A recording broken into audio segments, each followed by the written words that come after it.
যেখানেই পাবো সেখানেই ধাওয়া করব। ওনারা যেখানে বলছে যে সোজা আঙ্গুলে ঘি উঠবে না, আমরা আঙ্গুলটা বাঁকা করে ওদেরকে শায়েস্তা করব। পিছন থেকে যদি একটু বলি, 1971 সালে যখন বাংলাদেশের পাকিস্তানরা আমাদের উপর যখন অত্যাচার শুরু করলো, তখন শেখ মুজিবুর রহমান সাহেব বাংলাদেশের স্বাধীনতার ঘোষণা দিয়ে উনি কিন্তু স্বেচ্ছায় আত্মসমর্পণ করে পাকিস্তান চলে গেল। ওখান থেকেই আওয়ামী লীগের পলায়ন শুরু।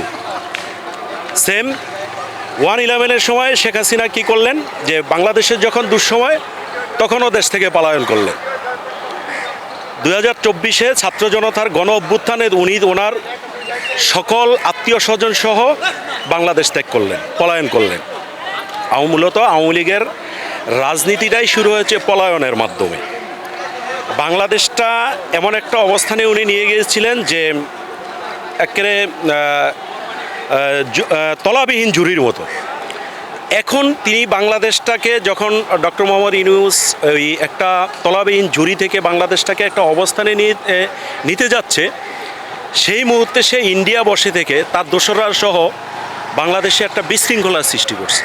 তার নেতাকর্মীরা অযথাই একটা ভয়ভীতি দেখিয়ে বাংলাদেশের মানুষকে ভয়ভীতির মধ্যে রাখতেছে, জ্বালাও পোড়াও করতেছে।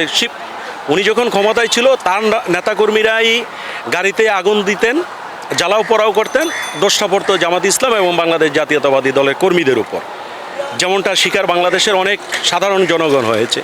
সেম এখন সে ইন্ডিয়াতে বসে তার গুপ্ত সংগঠনের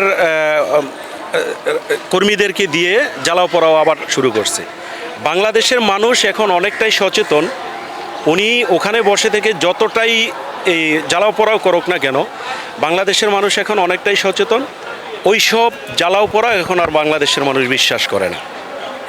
এই জন্য আমার দৃষ্টিকোণ থেকে আমি বলবো যে আওয়ামী লীগের যারা এখনও এই দেশে অবস্থান করতেছেন, যে দেশটাকে ভালোবেসে, এদেশের মানুষকে ভালোবেসে এইসব নেতাদের প্ররোচনায় পড়ে আপনারা দেশের ক্ষতি করবেন না।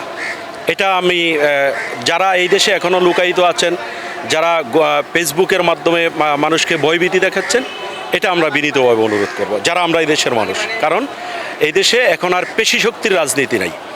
এই মানুষ এখন সবাই সচেতন, এই দেশটাকে এখন তরুণ প্রজন্মের সবাই ভালোবাসে, আমরাও ভালোবাসি। তো আমরা চাই পেশি শক্তির রাজনীতি থেকে বেরিয়ে এসে জনগণের কাতারে দাঁড়িয়ে রাজনীতি করতে হবে, এই দেশটাকে ভালোবাসতে হবে। জ্বালাপোড়া আমরা স্থান থেকে আমরা সবাই প্রতিরোধ গড়ে তুলব, প্রতিবাদ করব, এবং তারা যদি এটা করতেই চায় আমরা সেখানে দাঁড়িয়ে প্রতিবাদ করব, এবং যেখানেই পাবো সেখানেই ধাওয়া করব।